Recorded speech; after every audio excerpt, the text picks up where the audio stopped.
So hi everyone, it's so nice to see so many people here. My name is Sophie, and we've also got Eve here as well.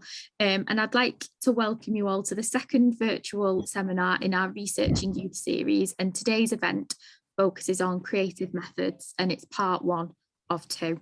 Flip to the next one, please, Eve. So our next event will be co-production, co-design and co-authorship on the 18th of May, 10 to 11:30 a.m, which we hope you might be able to join us for. And to see the whole list of seminars, please visit the BERA website under events. And we've got a few, the next sort of three coming up on that slide there. Shout out for mine. Do join on placemaking, exploring space. Of course, co-production, fabulous. But yes, come to placemaking. It'll be a good one. Yeah, Fab, thank you. Could you switch to the next slide, please? The British Educational Research Association, or BERA, Special Interest Group for Youth Studies and Informal Education, is working in collaboration with the British Sociological Association, or the BSA Youth Studies Group, and the Political Studies Association, PSA's Young People's Politics Specialist Group, to bring you a series of online method seminars for summer 2022. We're supporting cross-disciplinary dialogue in youth studies, and these seminars will incorporate methods from education, sociology and politics research with young people. Seminar topics include talking and listening approaches with young people, which we had last week, creative methods, which we've got today, part one, co-production, co-design and co-authorship, placemaking, exploring spaces and places with young people, ethnography and focus groups. And whilst these seminars focus predominantly on qualitative methods, they will explore the application of several of these methods online. And there will also be a specialist seminar for PGRs on ECRs on adaptability, resilience and career transitions, which myself and Yanina will be hosting.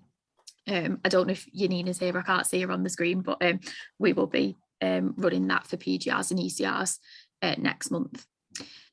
These seminars will follow an informal format. We're following 2 or 3 short presentations. There'll be space for attendees to share questions, ideas and their own approaches.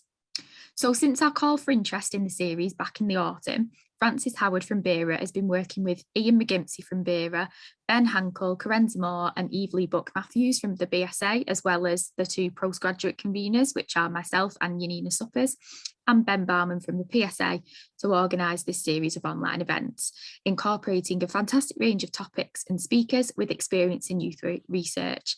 And I want to thank everyone who's worked on this series so far, and thank you to BERA for hosting us as well. Please do tweet us throughout today and carry on the conversation on Twitter. I will put the hashtags and apps were on the first slide, but I'll just pop them into the chat now so that you've got them. Just bear with me 1 second. Yeah, I've just moved back a couple. So you've got at BERA News and BERA_ Youth Studies. Excellent, thank you. There you go, and I've popped them into the chat. So could you flick to, and then this one, yeah, that's great. So for today, as you can see, this session is being chaired by Dr. Eve Lee Buck-Matthews, who's a lecturer in criminology at Birmingham City University, and she's the deputy chair of the Participatory Geography Research Group and a co-convener of the BSA group. And I am the other chair, so my name is Sophie Atherton, and my research investigates the experiences and representation of trans and non-binary students at secondary school in the UK. And today we have 2 speakers, and I'm very pleased to introduce them to you. Firstly, we're going to have Talia Hassan from the University of Edinburgh, who will discuss various creative methods used as part of her PhD research on girls' participation. Talia's PhD is in sociology, and her research is now in the writing up stage, and she's examining the importance of friendships in the political lives of Black girls and girls of colour in Scotland.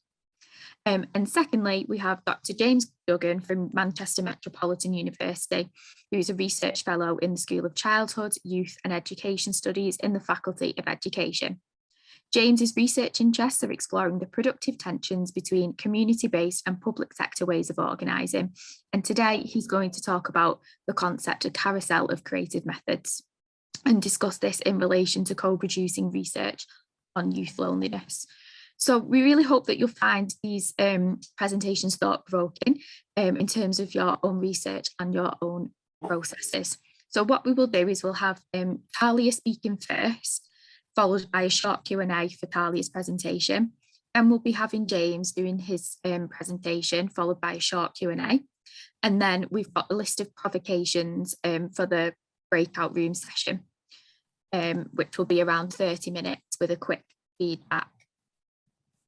At the end of the session today, there's also a feedback form, and we would appreciate your thoughts in completing this. Finally, just a few notes about Zoom. So Zoom screens could be in gallery mode, so you can see everyone at once. Click on the chat so this appears on the right-hand side. If you could please keep audio muted until we invite you to speak, and use the raise hand function if you want to speak or ask a question during the Q&A session. So I'm going to just quickly pop the programme into the chat just so you've got that for your reference, so you can see where we're up to today. Just give me one moment. And we will be kicking off with Talia and her presentation. So if you'd like to share your screen, Talia, that would be great. There we go. I've just copied the programme into the chat, and you've got 20 minutes, I believe, and Eve will be keeping you to time. I think that's right, isn't it, Eve? Yeah, fab. So, can you see my screen? Yes, okay, we can. Fantastic. Okay. So I shall mute myself, but feel free to start whenever you're ready. Okay, thank you.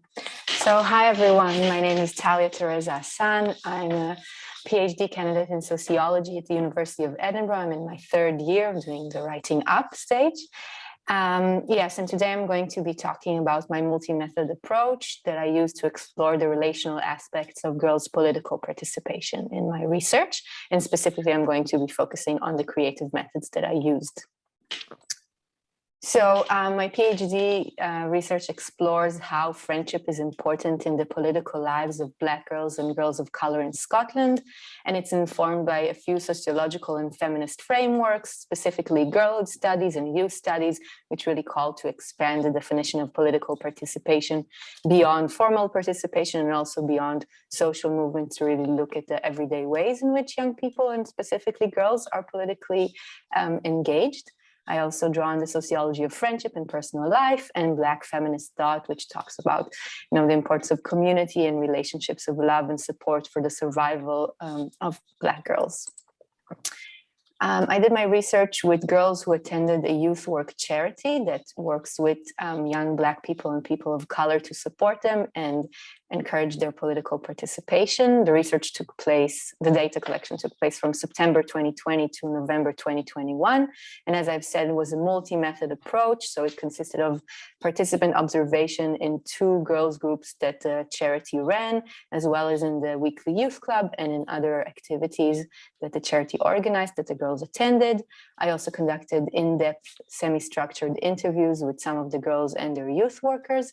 And in the girls group, I facilitated workshops using creative methods.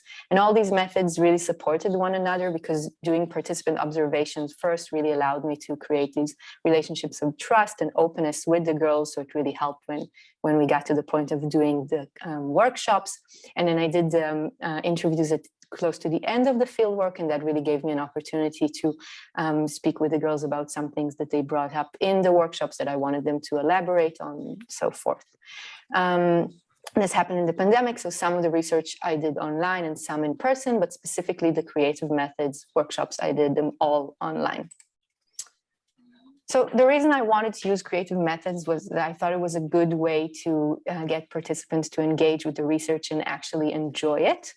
But we often think that creative methods is really appropriate to do research with children, but we shouldn't assume that all children like all creative activities and feel as comfortable in all of them. And we shouldn't also assume that adults don't. So when we choose the methods that we want to use, we should really think about the participants' preferences and capabilities.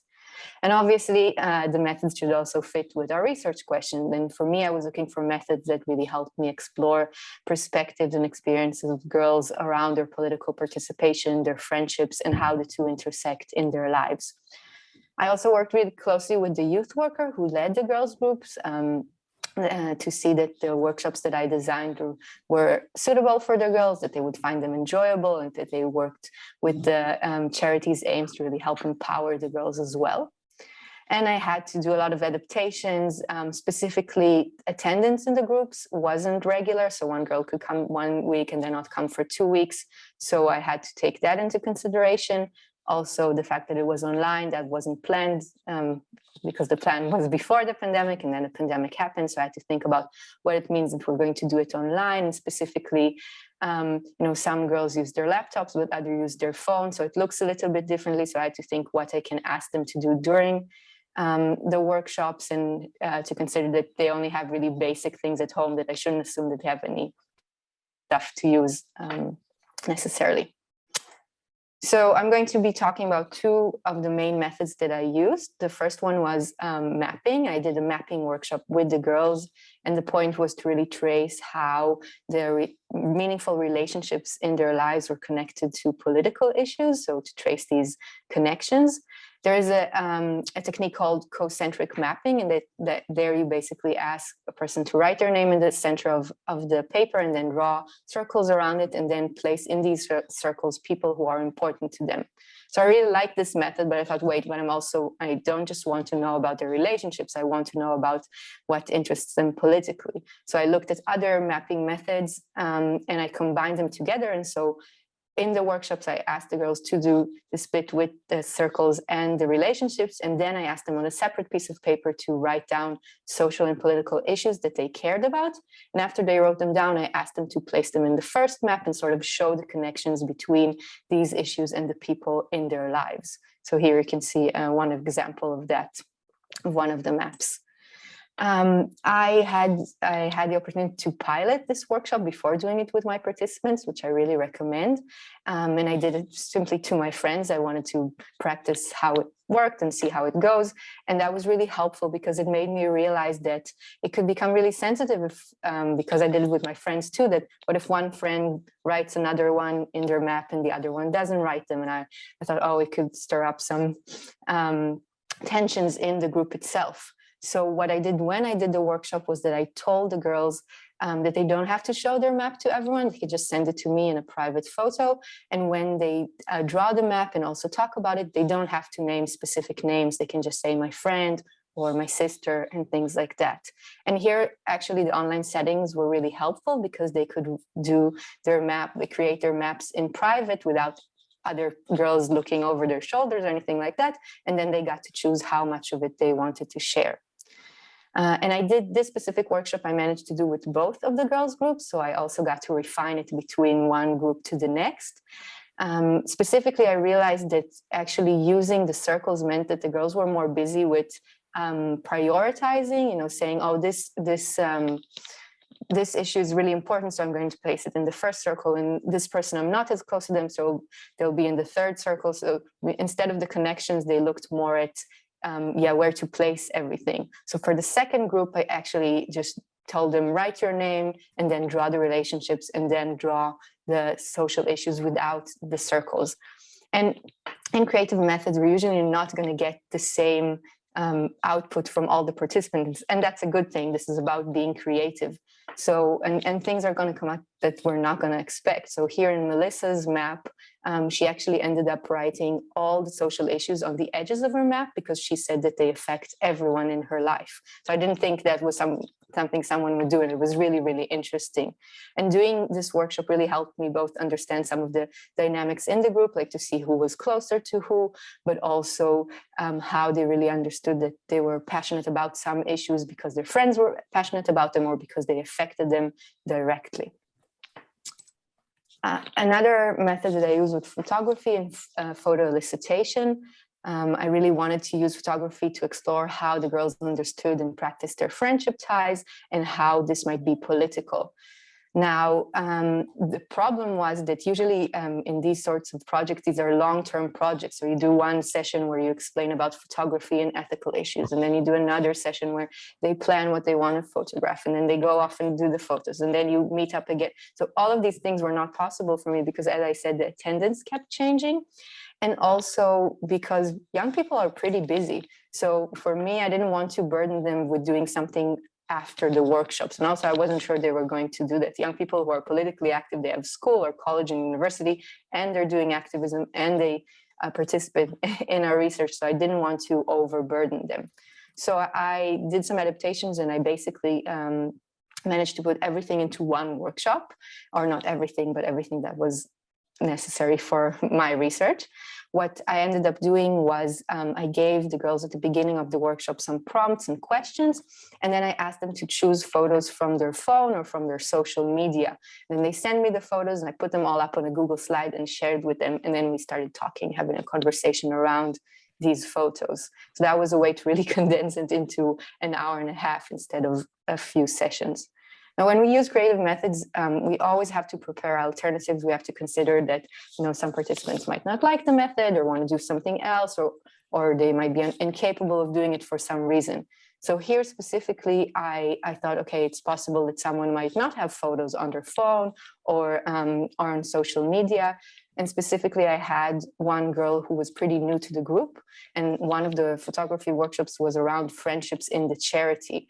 And I didn't want her to feel excluded because she doesn't have photos with other people because she's recently new. So what I told them was that they can also simply send images from Google, and this is what she did. This was a way to sort of manage that. Now, when we use creative methods, it's really recommended that we don't just let the outputs speak for themselves, that we ask participants to really give us the context, to explain to us their creations and the choices that they made, because it's very hard to read creative outputs without this context. So after I put all of the girls' photographs up on the slide, I asked them different sorts of questions. For example, what is happening in the picture and why did you choose it? And we also need to remember that each method has its own limitations and what it can represent and produce. And so an important question to ask is, what do these pictures not show about friendship? So for example, with photos about friendship, it shows mostly happy memories. So I wanted the girls to be able to say also more difficult or dark sides of their friendships. And they also talked about how it doesn't always show, the vibe and the atmosphere, which was really important for them, because they talked a lot about what it meant to just be in a space with a lot of young Black people and people of color, and how that really made them feel comfortable and safe. So that's something that didn't necessarily translate through the photos, but it definitely came up when we talked about it together. And also a question I liked asking them was, would you choose a different picture if this was before the pandemic? Because I was obviously interested in to see how the pandemic maybe affected their relationships and their political participation. And as you can see, I did not put any photos here. When we do visual research, there's specific ethical considerations that we have to make. I do want to stress that I do not think that we necessarily have to make participants anonymous. We should see what is appropriate for the project and what participants are interested in. So in my case, some of the participants wanted to be named, and I had to balance that and my desire to, my responsibility to protect them. So I ended up only using first names, but I didn't use photos because I thought that was too revealing, and also because in a lot of the photos, there were other people who weren't part of the research, and they obviously did not consent to being in the research. So for my research, I didn't end up using the photos themselves. Okay, so I mentioned that I did all these workshops online, and I have to confess that I don't really like online settings. And this was pretty much at the beginning of the pandemic. I wasn't really used to doing research online, and we all weren't very much used to being online on Zoom all the time. So I found it pretty frustrating and limiting, but there were definitely some advantages to it as well. So for a limitation, there's no physical co-presence. So what it meant for me was it was a bit difficult to sometimes gauge like how much they were engaged, what was the atmosphere, even when their videos were on, which they weren't all the time, sometimes they would smile. And I wasn't sure if they were smiling at the conversation or if they just saw a funny meme online or something like that. And, if this was in person, while they were creating, I could walk between them and see if someone needed help. So this was harder when we did it online. So it's very good that you have the option in Zoom to do a private message. And so that's kind of a way around it, to sort of have private conversations if you need to. Because it was also online, there was a lot of like delays and miscommunications and people talking over each other, which made it really hard to transcribe, or people were so afraid of talking over each other that they did not speak and everything was a bit stilted. We did manage to create a flow after a while, but it was challenging. And we have the digital divide, which meant that girls who previously participated in person, not all of them could participate because they had internet connectivity issues or because there were other people with them in the household, so they didn't feel as comfortable to participate. But on the side of the advantages, at the same time that accessibility was restricted, it was also enhanced. And really, I was able to have girls from all over Scotland join the research, which was really, really great and diversified the participants even more. And I also find that recording was much easier and less disruptive. So it just, obviously the girls consented to being recorded, but it's just pushing one button instead of, if we were in person and I wanted to also video record, I would need like 3 cameras to pinpoint to all of the participants. And I think that would have been much more disruptive. So that was really nice. And as I said before, it did give the girls some more privacy when they created things, and they did not have to show something if they did not want to. Okay, so when we use creative methods, we should also consider what counts as data. So for me, data was especially the conversations and reflections that were possible because we used creative methods.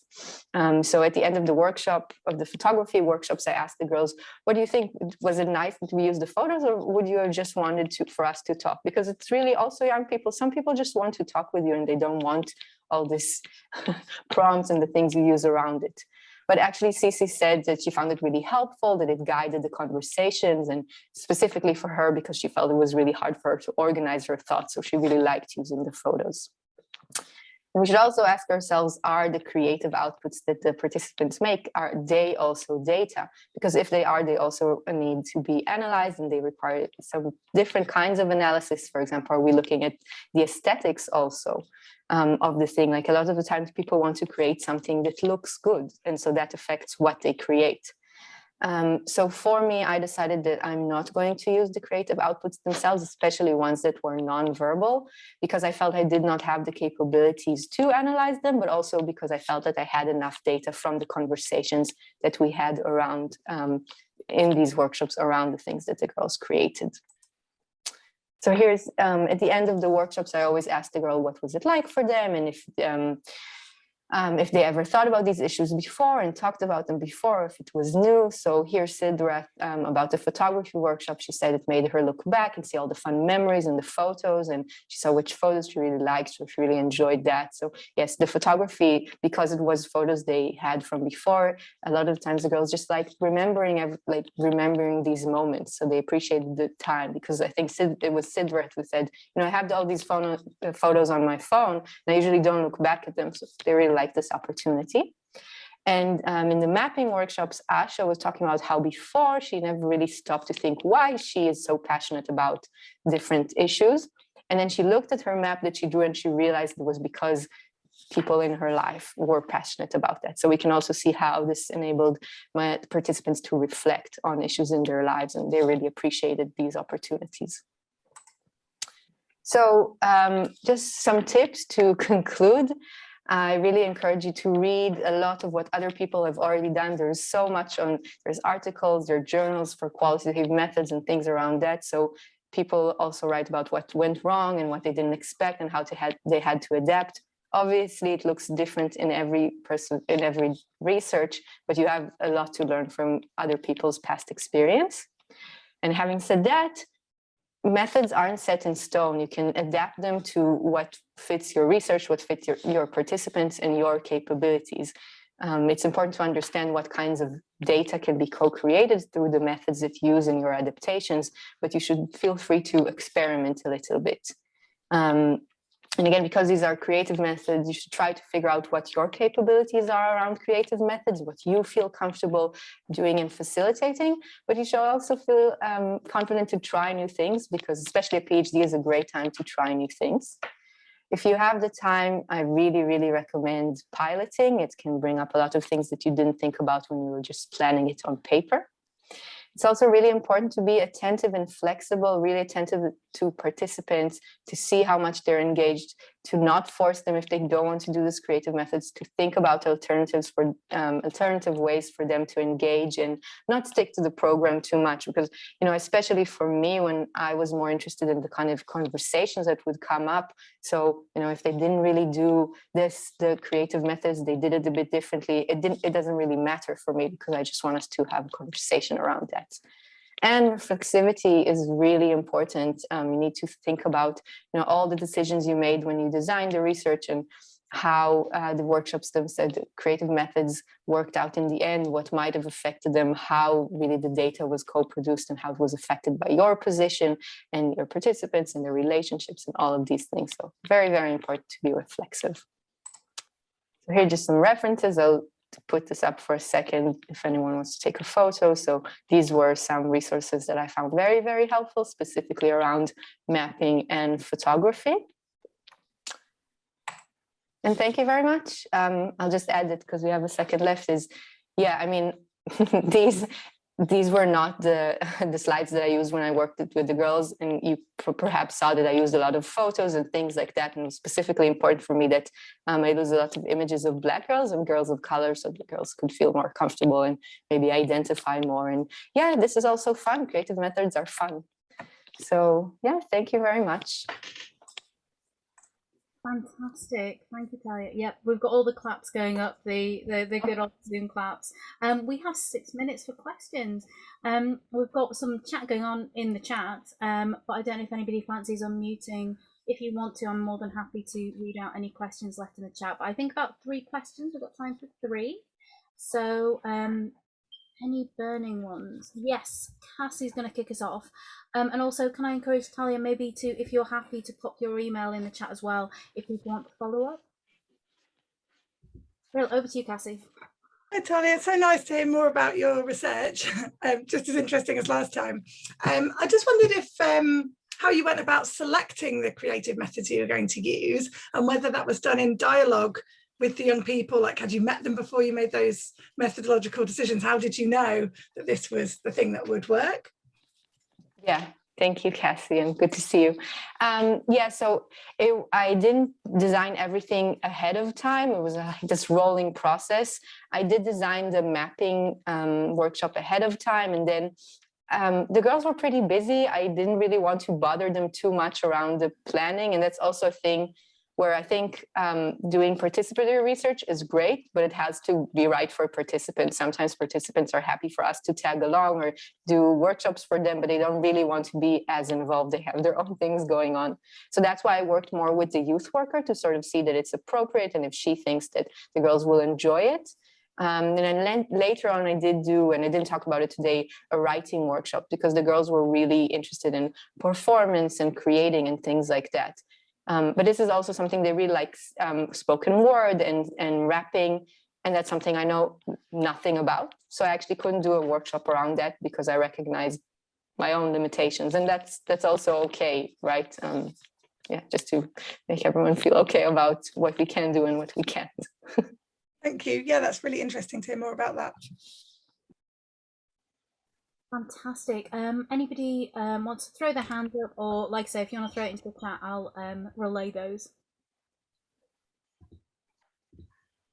As a geographer, you had me at mapping, and very interested, and I'm sure, I mean, circles are the job for me, circle, but this concentric mapping I found really interesting, and I think, you know, even when we hear about James's carousel, these circles keep coming to mind.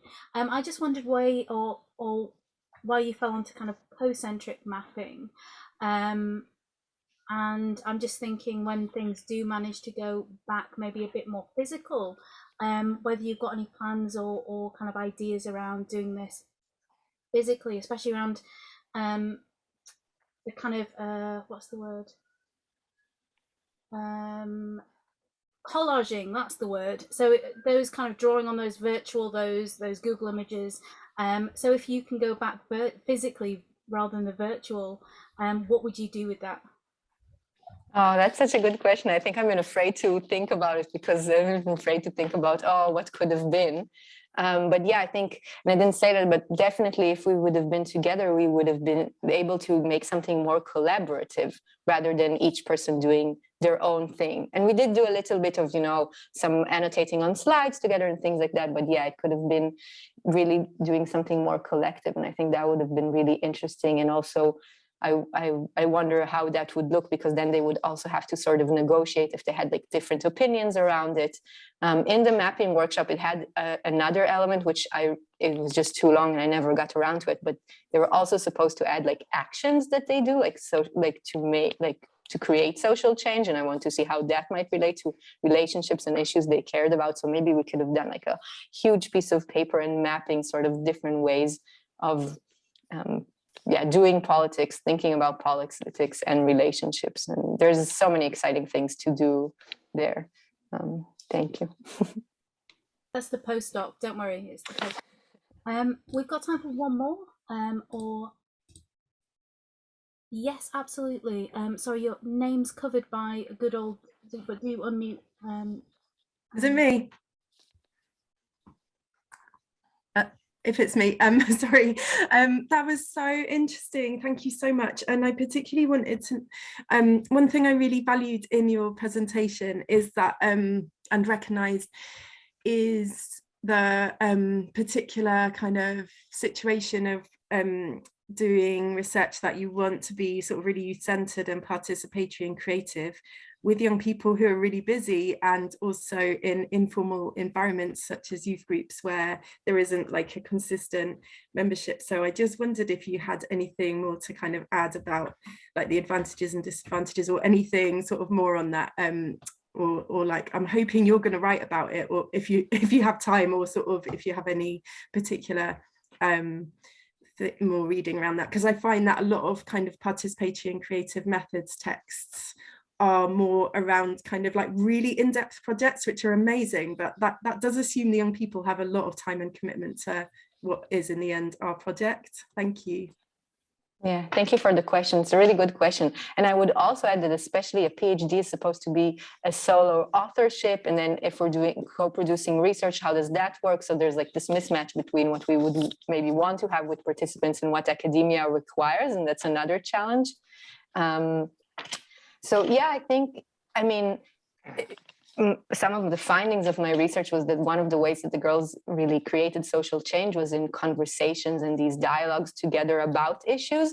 And in this interesting way, the research became also part of that, because they even told me, oh, it was really nice. I got to think about things. They got to take a moment, take a pause and think about things. And we really educated one another, and we taught one another, and we learned from one another. So in some way, the research itself became another way for them to engage in political participation, which for me was really nice, because I was worried that maybe it wasn't meaningful enough, and they found it really meaningful. I just said goodbye to them yesterday because I'm moving back home, and some of them, they found it really, yeah. And I would say, even though there was changes in attendance, there was a core group of girls who did come. And so I think it is possible, if you later want to do something more, you identify the people who are more involved, and then if they're interested, you can follow up with something more specific that involves them more. I hope that answered the question. So Fantastic. So just looking at time and to try and claw back a bit, we've got one question on. Because I'm assuming it's slowing things down. All right. Sorry, So can it hasn't made a difference. I turned it off overnight. Yes, I know you did. Joe to mute Yeah, I thought, oh my God, but he hadn't put his flowers. I don't have hearing aids in. So Vera, could you Yes, that keeps the child cool, doesn't he? And he's got tons of wires here. Yeah, if Dior at Vera has is able to mute people, that would be great. Or Joe, if you could mute your microphone, please. Thank you. So just looking at time, we've got one more question from Dashani. Talia, maybe you could take that in chat, and then we've got fantastic kind of insights from Cassie as well. We are going to shift over and move over to James, and then because we want to give you guys the chance to have these discussions in the breakout rooms as well. So we're going to move over to James if you're ready to share screen. We'd love to hear about your carousel.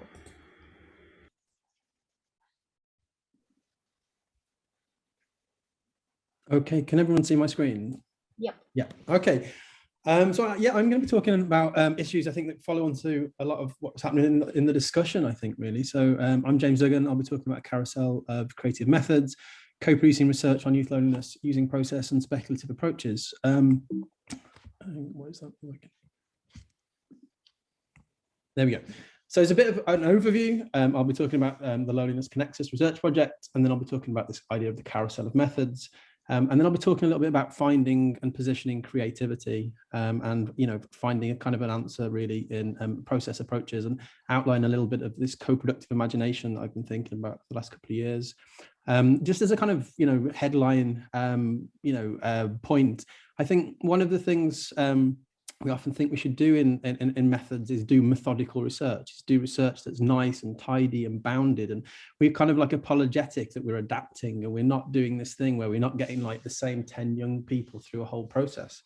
I think, and this kind of approach comes through, in the presentation, hopefully, is there's just experimentation, there's just adaptation, there's just creation, there's just creativity.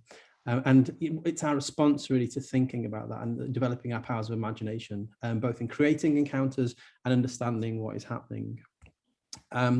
This is a piece of research that's been going on for a while. Always like to kind of like, present, acknowledgements. It's not just me, not a lone voice. There's lots of people who are part of that. And again, that's part of, how do we, reconcile, bring together, cohere, and make, particular points out of a broad range of people, a diverse range of people.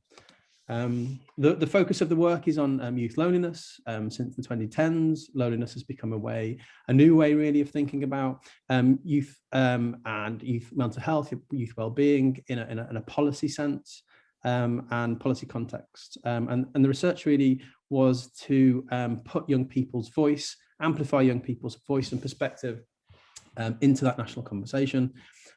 So we, the aim of the research really was a co-research project to understand youth loneliness and provide young people and organisations that work with and for them and provide strategies of support.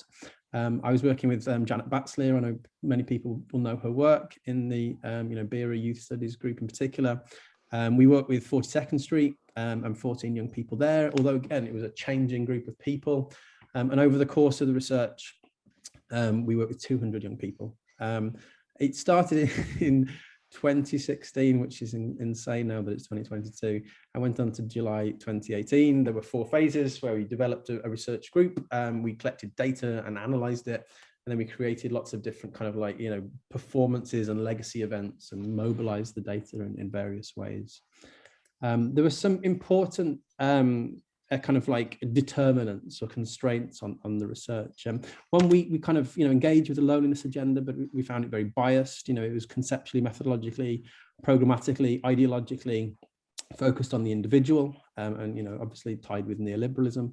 We understood loneliness as universal, but also complex, relational and granular. And it's potentially a painful experience. So there's lots of ethical considerations around that. But our approach really was that, if we provided a plural and expansive research set of encounters and methodologies, that we could give young people different perspectives, different vantage points to kind of like, inquire about the loneliness and their experiences with loneliness, their feelings and that sort of thing. From the funders, they wanted quite a big project, and they wanted a project that would work across the UK. So we were kind of like not stuck, but challenged to work with multi-sites and different audiences and communities. And the foundation of the project really was the commitments of youth work, creativity, participatory co-produced research. Janet Batsleer, obviously, very skilled youth worker, and kind of like led on that. So this was the kind of the carousel of methods that we developed. And, you know, citing your sources, the carousel came from, I don't know if anyone's seen Don Draper's pitch for Kodak in Mad Men, but the basic idea is it's this spinning wheel and you can get on and off at different points. And what we didn't want to do is say, you know, and speaking about Tanya's point, you know, there's an ideal type of young person and they can spend 20 Tuesday evenings in a year working on our project. I don't want to work on my project 20 Tuesday evenings. So, you know, life is more interesting than that. So we wanted to create this, you know, expansive and iterative journey through research methods that started off from quite foundational and basic things like research ethics and interviewing and community philosophy. And as that kind of developed the group's changing, but, you know, people would come in and out. We made like, you know, robots, we talked, we watched films, and, you know, we made collages, we co-produced radio programs, we did lots and lots of different things. And, you know, why were we doing those lots of different things? Well, one of the thing was, you know, there's a great kind of like bit, we had a young woman, anonymized as patients, and she didn't speak, you know, she came, she seemed, you know, had a lot to offer. We went to a kind of a place where there was a piano, you know, we ate out, we went to kind of like social events together as part of the research, and she started playing the piano beautifully. So we asked for next week, we said, you know, why don't we all talk about music and loneliness and films? And so she kind of like brought this example along of a film. I haven't got the details to hand, but oh yeah, so it's kind of the film The Mission. And so there's these kind of like this priest has been captured by these Guarani warriors. They're going to kind of like throw him over a waterfall, and he plays the oboe to plead for his life. And she was like, you know, the oboe sounds lonely. And so that was kind of, you know, something that happened because, you know, Janet realized, you know, this young person had a different kind of like, you know, perspective to, you know, offer. So we talked about films and music, and we got that kind of like data, you know, surfacing. So another thing is we did lots of, you know, we did lots of kind of like forms of data collection. And we made lots of different outputs. And I think this is something that I find interesting, is that often we find a kind of like a gold standard of co-produced methods is to kind of like write academic research with young people. But when, you know, we create radio programs, which is kind of like, you know, a thing that a young person might listen to, you know, and then academic, you know, we've tried to reproduce academia as you know, we struggle to write papers and we want young people to struggle with us. And I think, you know, let's do things that are more interesting. So we made an immersive theatre performance. We did lots of things. Again, you know, all of this part of the research as well. This expansive engagement with young people and loneliness.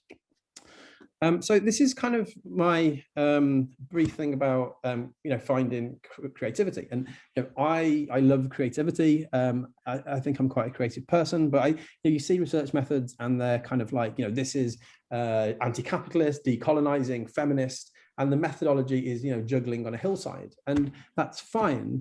But, you know, what is happening there? What is that work? And, you know, we see lots about kind of like creativity being associated with neoliberal reappropriation, the instrumentalization of practice. You know, there's a kind of a great Jodie Dean quote where she's like, you know, Goldman Sachs doesn't care if you bake bread, and, you know, I've cleaned it up a little bit, but it's like, you know, does colonial projects care if we're creative? Well, not always. And I think, you know, Mackenzie Walk's got, you know, her book on, you know, is capital dead or is this something worse? And it's, the idea is creative method, you know, our kind of left critique of capitalism is a form of cultural production. And, you know, it's kind of like we say we're doing creative methods, but you can almost see this as a shift from, you know, the Fordist kind of like model of interview and ethnography and participant observation, whereas now we're in a kind of like a post-Fordist model where we've got to have our kind of like academic keywords, we've got to know about gender inequality and that sort of thing, but we've got to have a methodological side hustle. You know, we've got to kind of like, you know, do gender and education, but also kind of like juggling in the urban space. And so, you know, we can see creativity as something that's normatively good, which I think we should be skeptical of. Another thing to kind of like think about is the post-qualitative move at the moment. So people like Betty St. Pierre and Patty Lather are saying, you know, we made, or they made up, you know, social research qualitative methods. They made them up, you know, and they made them up like everything's, you know, socially constructed in that way. But they made them up in relation to kind of like science envy and the science wars. They made them to be kind of like a bit like science. and they also made them in relation to particular types of individuals and the particular types of knowledge. And I think that's what the creative methods, the co-production methods, really, in my opinion, is unpicking. We're unlearning all that stuff. But you know, to really understand that and to really learn it is basically to kind of like not to put boundaries around everything, to accept, you know, there's so much change and flow in our work that we should embrace that, and not seek to talk it away. Could I was meant to set a timer but didn't. How long have I got left? Could someone? You've got 8 minutes. 8 minutes. Yeah, that's fine. So where do we go? And obviously Dead White Guy, Claxon, I've been looking at kind of like the work of A.N. Whitehead, and lots of people are kind of like working around his work at the moment. Why is he important in this context? Well, he is the person that coined the term creativity. So he came up with it. And his kind of like focus was, you know, how do we explain where things come from in a world of process? Where do new ideas come from? Where do, you know, new things, new feelings? And so he kind of like creates this, you know, process and reality, or whatever it's called. Is kind of like this book, you know, his big tome where he's kind of like trying to think this through. And so, you know, I was going to read this, but I haven't actually got time, and it's a bit like a meditation exercise. But, you know, what we're trying to say is, you know, he presents this kind of like worldview that isn't about the individual, and he says it's about kind of like, you know, imagine a sea where every drop of water is a drop of experience, and this sea is each drop is what has ever happened before, right? And so in this moment, we're all these drops of experience, you know, down from the tables. If we did this event tomorrow, it would be radically different. But at any particular moment, there is an event, and that event comes together and it produces a new drop of experience. And so it's this great diversity into singularity, and the singularity adds something new. And that's the kind of the process that we're interested in. That is creativity. And creativity there isn't kind of like a good thing or a bad thing. You know, it can be in the invention of a gun, or it could be in the invention of a medicine, you know, or it could be something that's positive, or something that's negative. But he kind of like encourages us to think about events. And events really can be, you know, microscopic, you know, like electrons change in, you know, wood and desks and things like that. But events can also be, you know, the profound, and they can be, you know, thinking about, you know, bringing into being new ways of thinking and feeling about things. And that's kind of what we were interested in the research, is how do we feel, you know, how do we bring new ideas, new feelings about loneliness into the world? So if everything's creativity, the challenge is, you know, what isn't creativity? What does creativity mean if everything's creative? You know, why isn't everything just incredibly interesting? Well, you know, one of the things that happens is we're trained in academic abstractions and grooves. And so we're focused on, you know, if we're an economist, on value and, you know, and the economy, and we exclude everything else. And so that is the kind of the thing that we need to be aware of. You know, the remainder of our academic abstractions, you know, these remainders are what make people's lives important. So we're also, when we kind of think up something new, we have to kind of like change it, you know, and we have to adapt it. We have to say, this thing is innovative, it's pragmatic, it's good value for money. You can do this and you'll help young people. All of these things kind of like take what is novel and interesting and you know, sap that creativity. So what do we do as, you know, as practitioners? So we can create propositions or encounters that are lures for feeling. We provide people with a kind of like, you know, new experiences, and we kind of like see what happens. And so this is kind of like a fundamentally imaginative task where we individually and collectively think of new propositions, new ideas, and we just see what happens, and we attune to that. And what we're looking for is this kind of thing that Stengers talks about, is this imaginative capacity where we can kind of like say, that matters, that challenges my academic abstractions.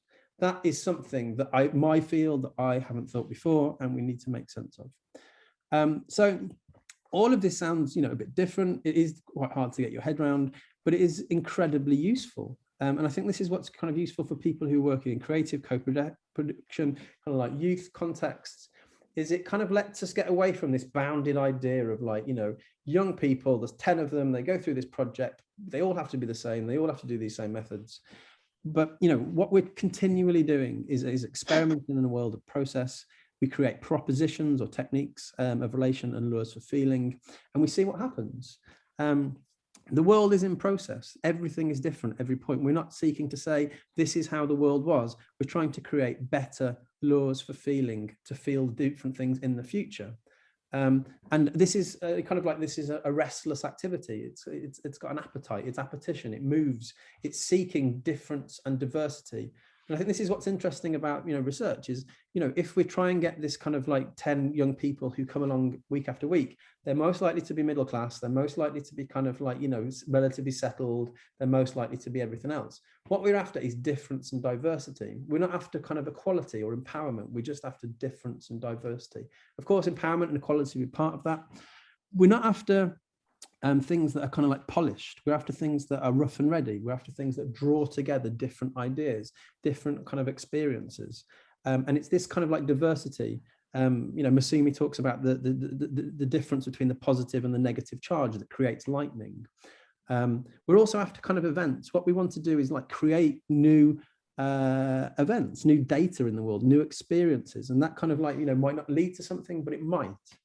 And this kind of like whole process is, again, we're not after this kind of like fixed and rigid process. We're after moving through this kind of like sequence with young people, trying to kind of like, creatively advance. And I mean, it sounds like something I can't really explain at this moment, but, it's kind of like an intensive qualitative aesthetic drive for the depth of satisfaction. That won't make any sense to you, but if you kind of like, I'll make sense later. But okay, so what does this look like? This was part of the research, right? So we we worked with young people, the funders and lots of people wanted to know what young people thought about loneliness. And this is Patience on the left there, and she said this, and she was amazing. She was very eloquent and articulate, and she said, loneliness means something different to everyone because everyone experiences things differently. But I don't think people should be afraid of loneliness. All your emotions are important. If you're lonely, it means you're missing out on something. You need that social connection, which is, word perfect, really.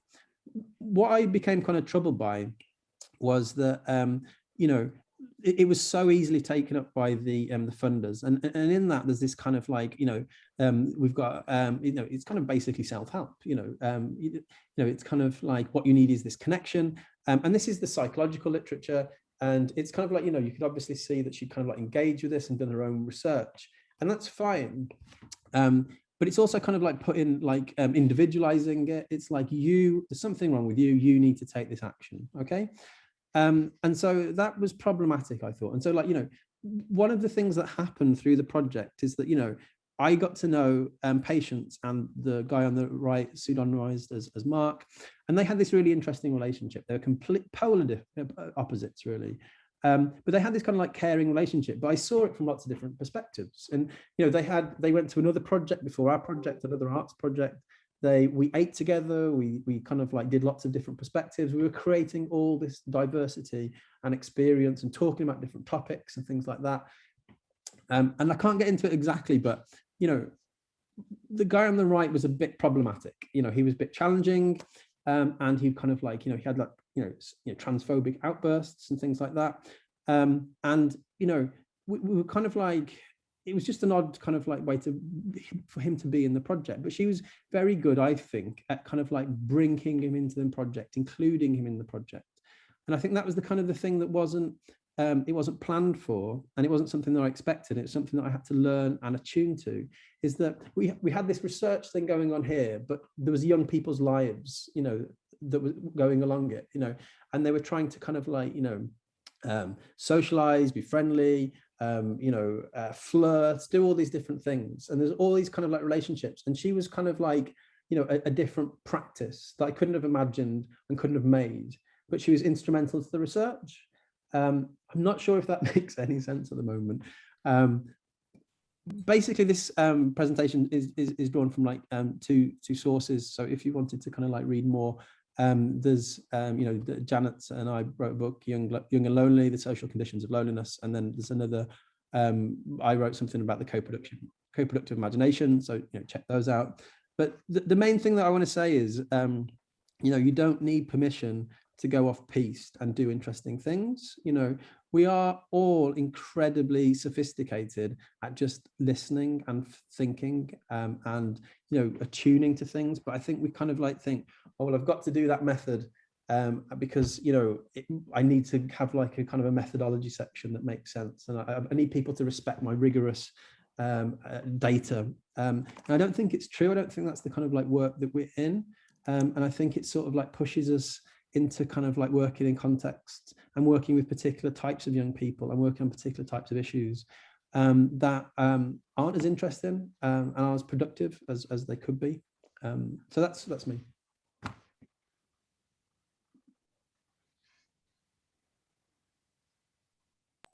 Fantastic, thank you, James.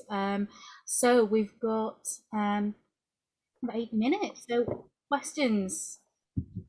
Anybody want to put their hand up? So we've got the claps are going down. So throw your hand up or throw it into the chat. And over to Cassie, I think, first. Hi, sorry, always in with the first question. James, you know I like your research anyway, so it's lovely hearing you talk about it more. I just had a question really about, so you used the concept of kind of remainders when you were talking, and I thought that was really interesting. I just wondered, so I think one of the things that I've really grappled with is when doing this more kind of attuned, affective approach of noticing these kind of smaller moments, what you then do with the other stuff, because there are still inevitably loads of remainders that don't go anywhere, that can't fit into, even if you're kind of trying to write research that has multiplicity and narratives, you know, diverse narratives in it. And particularly where like the young people you're working with may themselves be quite invested in some of the narratives about what research is that you're trying to disrupt. So they might come along and come out with all this stuff that actually you don't think was really, on reflection, the interesting stuff. It was kind of the more superficial stuff.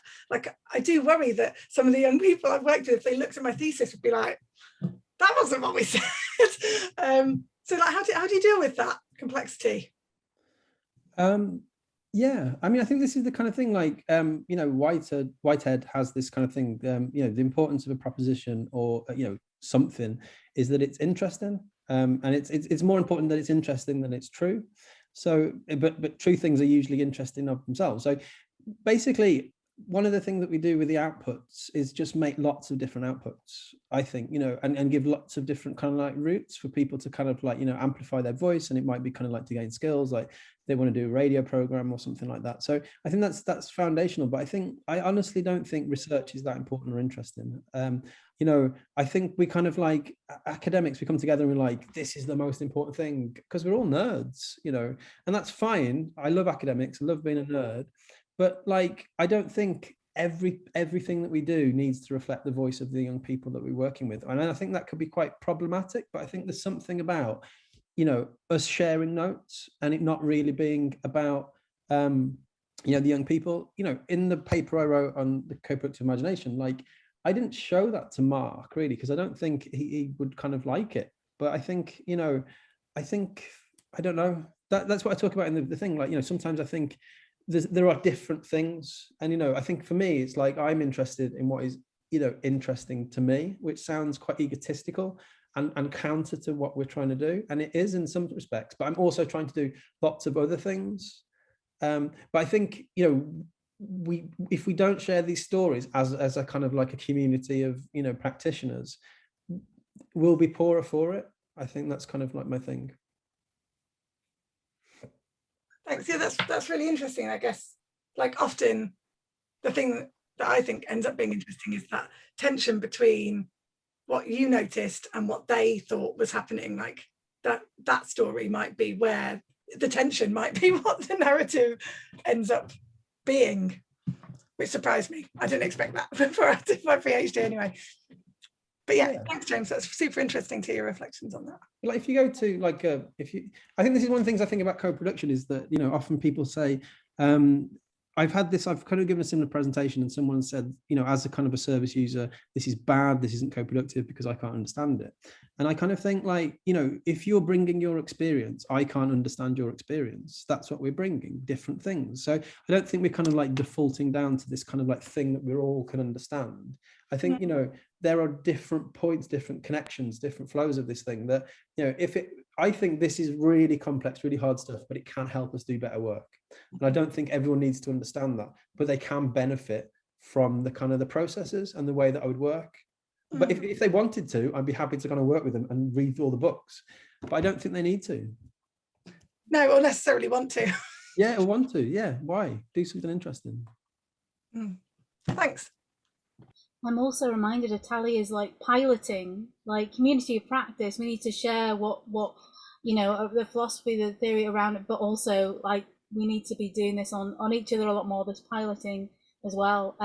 We have time for one more question. I don't know if anybody wants to throw it into the chat or speak and pop their hand up. You're more than Can I welcome. just apologise to Elise for speaking very quickly? I tend to do that. I apologise. Eliza, maybe? I'm not sure.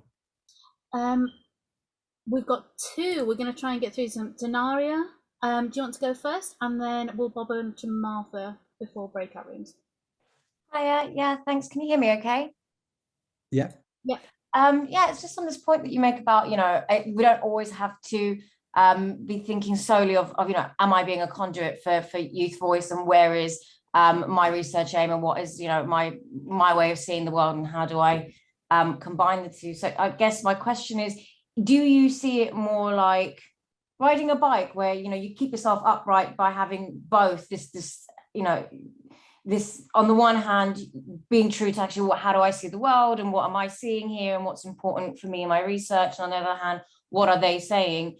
I guess sometimes I feel like I need to go one way or the other, and often feeling guilty if I feel that I'm kind of putting how I see the world above what they might have been saying, and, you know, getting into that question of, oh crap, if they read this, like, will they align with that? Will they think that's, you know, exactly as you were saying before? I don't remember who said this, but, you know, that's not even what I meant to say. So yeah, I guess that just reflecting that question back of, is it about having both, or yeah, sorry, uncooked question, but there you have it. Yeah, I think the kind of the representation is a big one, but I'm not sure if it's an answer to the question, but I think, you know, I want to work with young people that I find interesting, and, you know, don't have the time to come to lots of, you know, meetings and things like that. Hang on, where was I going to go with this? Yeah, I don't know. Like, I think academic is kind of, you know, I don't mean to be like obscurantist, but I remember reading this thing about like an academic researcher going to kind of like a developing context and being agonized about the way that they were representing the voice of this woman, you know, in like a Kenyan slum or something like that. And I just don't think that woman in the Kenyan slum would have cared that much, you know. And I think it's kind of like a way of, you know, I don't think, you know, I've been to talk to kind of like, you know, homeless women about a project I want to run, and they were like, this is embarrassing. Why do you want to do this? You know? And like, there was a kind of like a sense of pity that I was actually that interested in this thing. And I think that's fine. You know, I mean, I just, I'm probably not explaining myself. I'm probably coming across as a bit kind of like callous, but I kind of, I think there are times where it's really important to kind of like amplify people's voices. You know, we did reports, we did all these kind of like different things, but I think like academic practice and scholarship can be a different thing. It doesn't, like, it's not everything that I do, but I think there's something about this other thing that I think you know, I'm quite passionate about. We think about the practice that we do, and, you know, I don't care, like, you know, I don't want to like learn like, you know, something, you know, I don't want to read like surgeon journals if I have a heart attack. I'd rather work with someone who's read all that stuff, and I don't think it needs to be that different for us. Fantastic, thank you, James. And yep, not an uncut question, and a valid response to that bigger concerns around representation. Absolutely. Martha, we've got time for one more quick question before we kind of move on to the. Thank you. It is a really quick question. Thanks, James. That was really interesting. And I just wondered about, and I might have missed this because I had to answer the door at the beginning, but could you just say something about how you chose your sample, or how you recruited them and kind of thing? You mean like the young people that we work with? Yeah. Yeah, I mean, Janet used to run 42nd Street. I work with 42nd Street a lot. We went to 42nd Street and said, can we work with some young people that you have? And that was kind of it, really. You know, as the research progressed, we were like, you know, we need to work with some, you know, kind of like young people. We went to like Ballymena, Glasgow, and some place in Great Yarmouth to kind of like get a kind of like place where people don't normally go to do research, you know. we spoke to kind of like young people, with gender and sexual identities. We spoke to loads of different people, but I think, it was mainly, we were just working with the young people and the offer that we had. Like, we weren't, so they were all self-selected. They knew the focus of the study and then they opted in. Yeah. So that's it.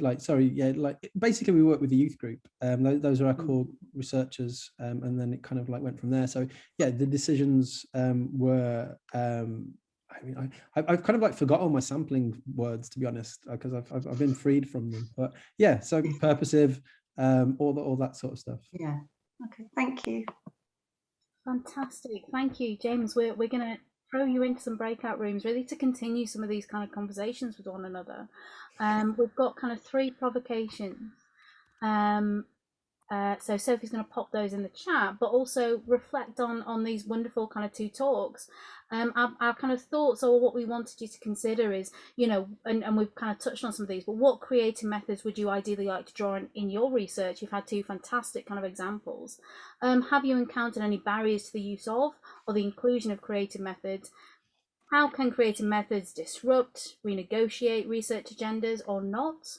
And a kind of tack on, but virtual, actually, what have we learned from doing creative method virtually? What can we kind of further learn? But good practice sending things online, or do we need to be physically there to embody some of this kind of practice? So some provocations for you before you kind of find yourself in a breakout room, and reflect, like I say, on our 2 fantastic speakers. We're going to come back in kind of 10 minutes, have a conversation, and reflect, like I say, together on what we've kind of been absorbing.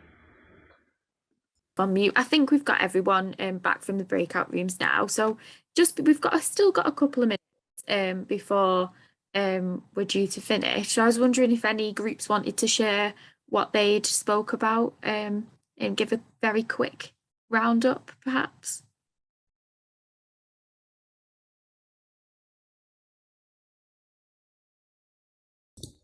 I'm more than happy to feedback. We talked about lots, so I'll keep them kind of, short.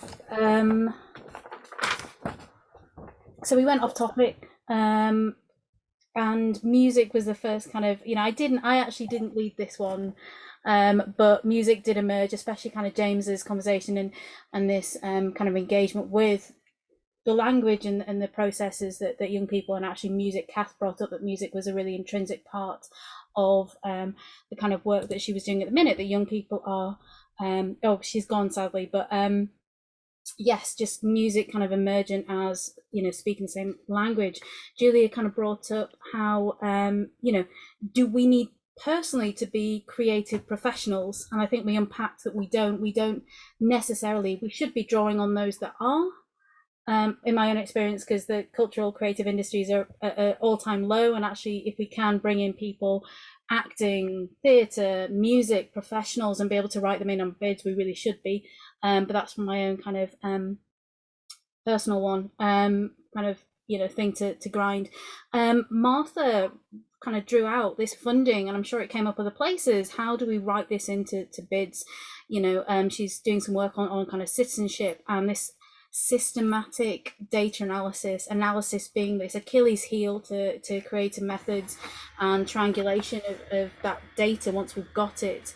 And then Kath did share with us this, again, drawing not transdisciplinary. We're doing transdisciplinary here. We should be doing interdisciplinary by drawing on where good practice is being used, whether that's in physics, whether that's in theatre, whether that's really to have that best practice to analyse as well as do creative methods. So that was a really quick roundup. I don't know if any of my group is still here and want to add, but thank you for my breakout room.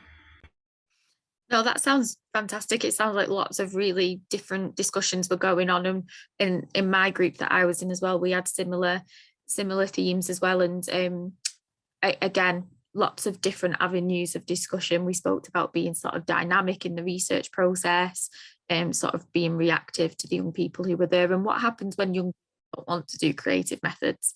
And if anyone else in my groups wants to add anything to that, please feel free. Anybody, it would be nice to hear from another one of the other groups if anyone else wants to share what they spoke about in their group very briefly. Anna, I can see you've got your hand up. Yeah, but one thing we were talking about was the barrier of when they don't want to do a creative method.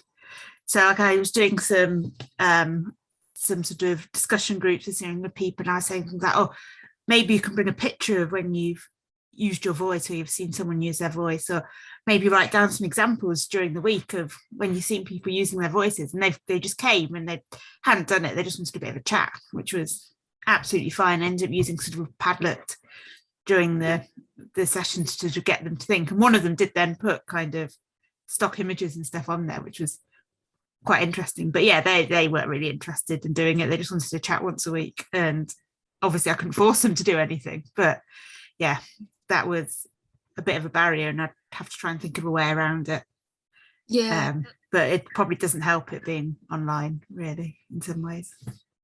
Yeah, that's a fascinating example about the ethics of all of this, being a researcher, and when young people might not want to do what you had originally intended or envisioned, and again with the added complexity of also being online, was another issue. Unfortunately, we are out of time. It's 11:30. I'm already 1 minute 1 minute over.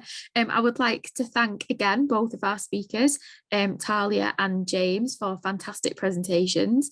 Thank you very much for everyone in my breakout room as well for a really great discussion.